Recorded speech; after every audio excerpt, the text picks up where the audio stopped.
বিসমিল্লাহির রহমানির রহিম। Halima girls school and college Faridpur online প্রোগ্রামের পক্ষ থেকে আমি মোহাম্মদ আরিফ হোসেন, সহকারী অধ্যাপক, অর্থনীতি বিভাগ, একাদশ ও দ্বাদশ শ্রেণীর সকল ছাত্রছাত্রীদের জানাচ্ছি আন্তরিক শুভেচ্ছা অভিনন্দন। আশা রাখি তোমরা সুস্থ আছো, ভালো আছো, বাসার বা বাড়ির সকলেই ভালো আছে।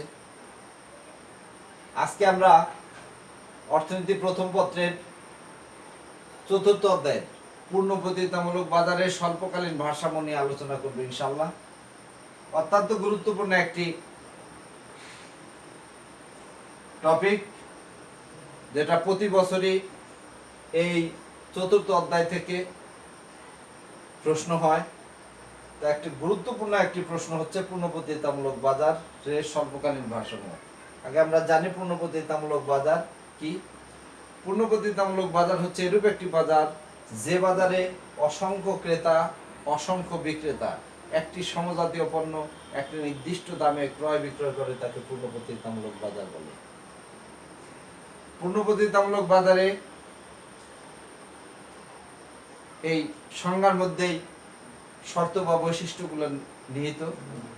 দ্রব্যটি সমজাতীয় হতে হবে, দাম নির্দিষ্ট হতে হবে, ক্রেতা বিক্রেতা উভয় বাজার সম্পর্কে পূর্ণ জ্ঞাত হবে, কোনো বিজ্ঞাপন খরচ নেই, কোনো পরিবহন ব্যয় নেই। এরূপ একটি বাজার, যে বাজারে পূর্ণ প্রতিযোগিতামূলক বাজার। এ বাজারে স্বল্পকালীন ভারসাম্য লাভ করতে হলে প্রত্যেকটা উৎপাদনকারী প্রতিষ্ঠানে ভারসাম্য লাভ করতে চায়। এই স্বল্পকাল বলতে এমন একটি সময় মেয়াদকে বোঝায় যখন স্থির উপকরণের কোনো পরিবর্তন করা যায় না, শুধুমাত্র পরিবর্তনের উপকরণের পরিবর্তন সাধন করে উৎপাদন পরিমাণ বাড়ানো বা কমানো যায়।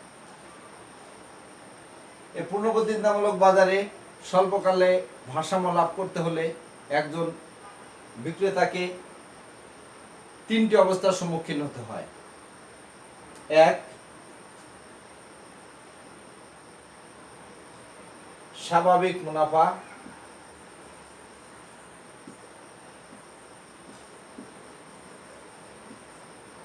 দুই, অস্বাভাবিক মুনাফা।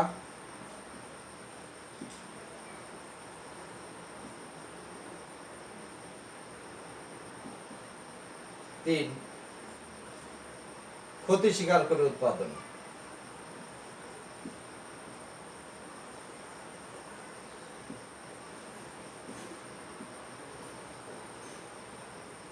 এই তিনটি অবস্থার সম্মুখীন একজন পূর্ণ প্রতিযোগিতামূলক বাজারে একজন বিক্রেতা হয়ে থাকে।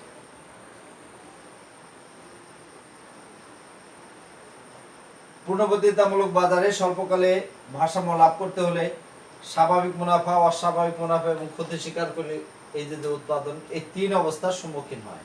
আমরা স্বাভাবিক মুনাফা অর্জন করার ক্ষেত্রে আগে দেখি, একজন বিক্রেতা বা উৎপাদনকারী ভারসাম্য লাভ করতে হলে তাকে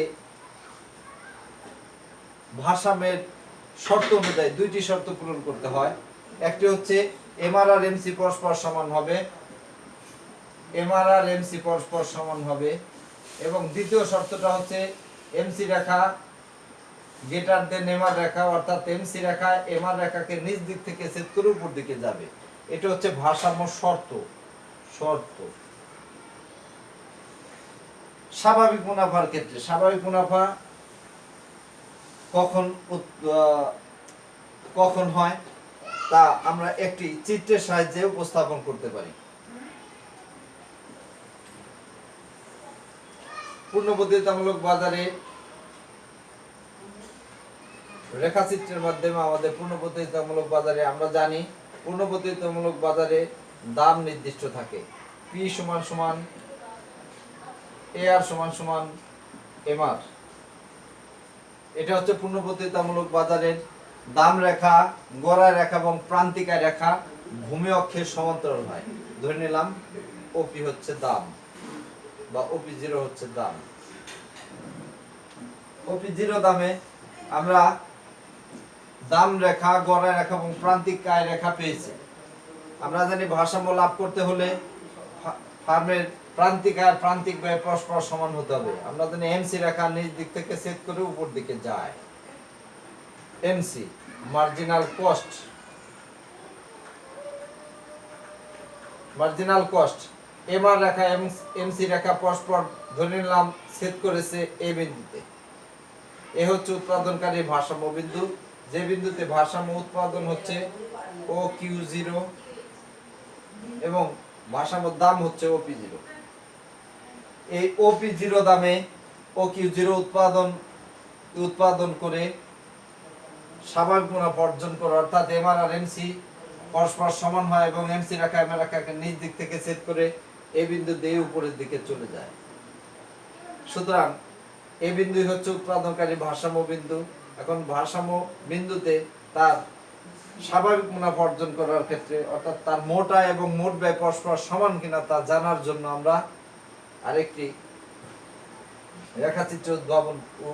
রেখাচিত্র আঁকি, যেটা এসি রেখা। এসি রেখা আমরা জানি এসি রেখা সাধারণত ইউ আকৃতির বিশিষ্ট হয়। এসি এভারেজ কস্ট, গড় ব্যয় রেখা। এখন এই বিন্দুতে AC MC P A R M R পরস্পর সমান, অর্থাৎ গড় আয়, গড় ব্যয়, দাম, প্রান্তিক ব্যয়, প্রান্তিক আয় এই বিন্দুতে পরস্পর সমান হয়। পি হচ্ছে এ হচ্ছে উৎপাদনকারী ভারসাম্য বিন্দু, যে বিন্দুতে ভারসাম্য উৎপাদন হচ্ছে ও কিউ জিরো এবং ভারসাম্য দাম হচ্ছে ও পি জিরো। এই অবস্থায় মোট আয় হচ্ছে O P zero A Q zero, মোট ব্যয় হচ্ছে O P zero A Q zero. সুতরাং আয় আর ব্যয় পরস্পর সমান হয়, ফার্ম স্বাভাবিক মুনাফা অর্জন করে। এরপরে আছে অস্বাভাবিক মুনাফা।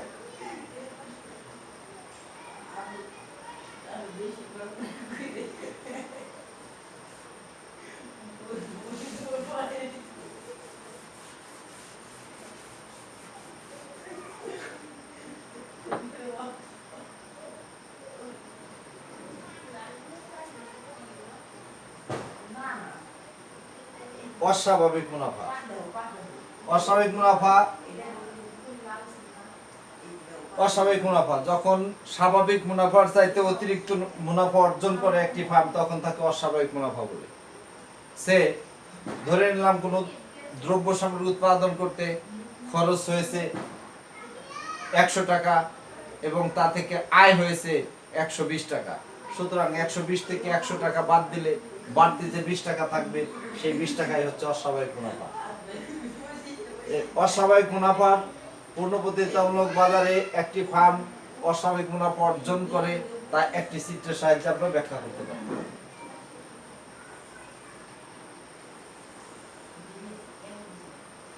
চিত্রে ভূমি অক্ষে উৎপাদন এবং লম্ব অক্ষে সকল প্রকার আয় ব্যয় নির্দেশিত। আমরা জানি ফার্মের দাম রেখা, গড় আয় রেখা এবং প্রান্তিক আয় রেখা ভূমি অক্ষের সমান্তরাল হয়।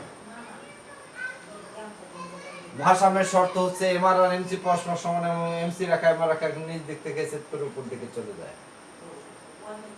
চিত্র থেকে দেখা যায় এমসি রেখা এমআর রেখাকে নিচ দিক থেকে সেট করে উপর দিকে চলে গেছে এ বিন্দু দিয়ে। সুতরাং এ হচ্ছে উৎপাদনকারী ভারসাম্য বিন্দু, যে বিন্দুতে এমআর আর এমসি পরস্পর সমান এবং এমসি রেখা এমআর রেখাকে নিচ দিক থেকে সেট করে উপর দিকে চলে গেছে। সুতরাং আমরা বলতে পারি যে এ বিন্দুতে ফার্মের উভয় শর্ত, ভারসাম্যের উভয় শর্ত পালিত হয়। এ হচ্ছে উৎপাদনকারী ভারসাম্য বিন্দু, যে বিন্দুতে ভারসাম্য উৎপাদন হচ্ছে ও কিউ জিরো এবং ভারসাম্য দাম হচ্ছে ও পি জিরো। এমসি রেখা এমআর রেখাকে এ বিন্দু দিয়ে ছেদ করা হয়, এই বিন্দুটাই হচ্ছে ভারসাম্য রেখা, যে বিন্দুতে আমার এমসি রেখা পেয়েছি, এসি রেখা অঙ্কন করার জন্য আমি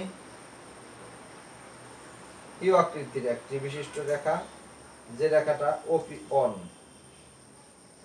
এবং বি বিন্দু ধরি এসি রেখা। এসি রেখা অনুযায়ী আমি আমার গড় আয় রেখা এবং গড় ব্যয় রেখা উভয় পেয়েছি। গড় আয় হচ্ছে আমার এ বিন্দুতে, গড় ব্যয় হচ্ছে আমার বি বিন্দুতে ভারসাম্য রেখাতে। সুতরাং আমার এক্ষেত্রে মোট আয় হচ্ছে, টোটাল রেভিনিউ হচ্ছে টিআর, টিআর সমান সমান O P zero A Q zero, O P zero এ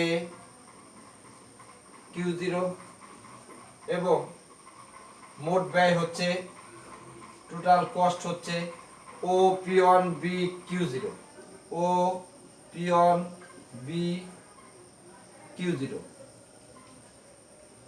সুতরাং O P zero A Q zero বিয়োগ O P on B Q zero বাদ দিলে থাকে A B P on P zero. এইটাই হচ্ছে মুনাফা। TR minus TC, TR minus TC সমান সমান A B P on P zero, P on P zero. এটা হচ্ছে অস্বাভাবিক মুনাফা। এই অস্বাভাবিক পরিমাণ মুনাফার আঙ্গিকে একটি ফার্ম সে অস্বাভাবিক মুনাফা অর্জন করতে পারে যে অবস্থায় ফার্মের উভয় শর্তই পালিত হয়। এরপরে ক্ষতি স্বীকার করে উৎপাদন।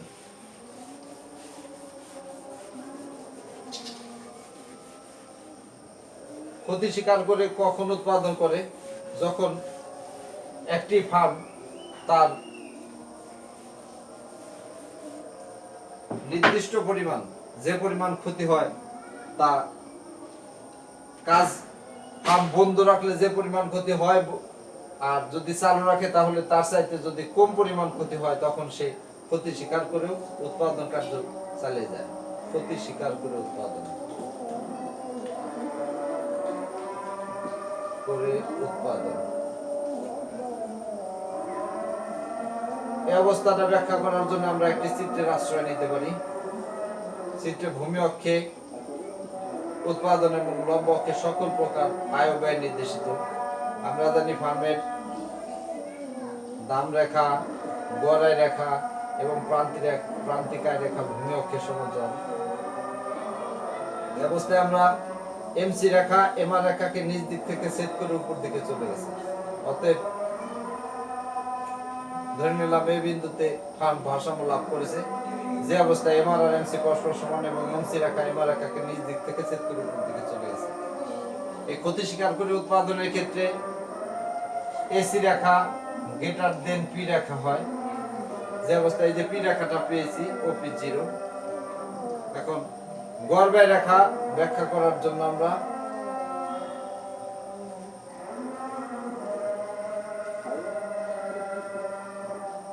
AC average cost OP on A B বিন্দু এবং আরেকটি এভারেজ ভেরিয়েবল কস্ট এভিসি। গড় পরিবর্তনীয় খরচটা যদি উঠে আসে তাহলে একজন উৎপাদনকারী ক্ষতি স্বীকার করে উৎপাদন করবে। যেমন OP2 ABC ও Q1 উৎপাদন স্তরে একজন উৎপাদনকারী বা ফার্ম ভারসাম্য লাভ করে ক্ষতি স্বীকার করে যে অবস্থায় আমার মোট আয় আসে OQ1A P0 আর আমার মোট ব্যয় আসে OQ1B P1। সুতরাং P0 P1 BA বা AB P1 P0 পরিমাণ ক্ষতি স্বীকার করে একজন উৎপাদনকারী উৎপাদন করে। কেননা যদি উৎপাদন কার্য বন্ধ করে দেয় তাহলে তাকে বিসি পরিমাণ ক্ষতি বহন করতে হয়, আর যদি সে উৎপাদন কার্য চালিয়ে যায় তবে সে এবিসি অর্থাৎ দাম রেখা অনুযায়ী OP0 দাম পেয়ে সে এই দুই ঘর তার টাকা উঠে আসে, যে অবস্থায় সে লোকসানের সম্মুখীন খুব কম হয়। যেখানে এবি পরিমাণ লোকসানের সম্মুখীন হয়, ফলে সে উৎপাদন কার্য চালিয়ে গেলে তার ক্ষতির পরিমাণ কম হয় বিধায় সে উৎপাদন কার্য চালিয়ে যাবে। এভাবে সে ক্ষতি স্বীকার করে উৎপাদন কার্য পরিচালনা করে সে ভারসাম্য লাভ করতে পারে স্বল্পকালীন ভারসাম্যের আঙ্গিকে। এই হচ্ছে আমাদের আজকের আলোচ্য বিষয় ছিল। তোমরা এই গুরুত্বপূর্ণ অংশ, গাণিতিক অংশ যেখানে সর্বোচ্চ নম্বর পাওয়া যায় তোমরা এর উপরে দখল নেবে। তারপরে যদি কোনো সমস্যা ফিল করো আমাকে জানাবে। সুস্থ থাকবে সবাই, তোমরা বাসায় ভালো থাকবে, কোনো মাদকের সাথে নিজেকে সম্পৃক্ত করবে না। ধন্যবাদ সবাইকে। আগামী ক্লাসে আবার দেখা হবে। সবাই ভালো থাকো, সুস্থ থাকো। আল্লাহ হাফিজ।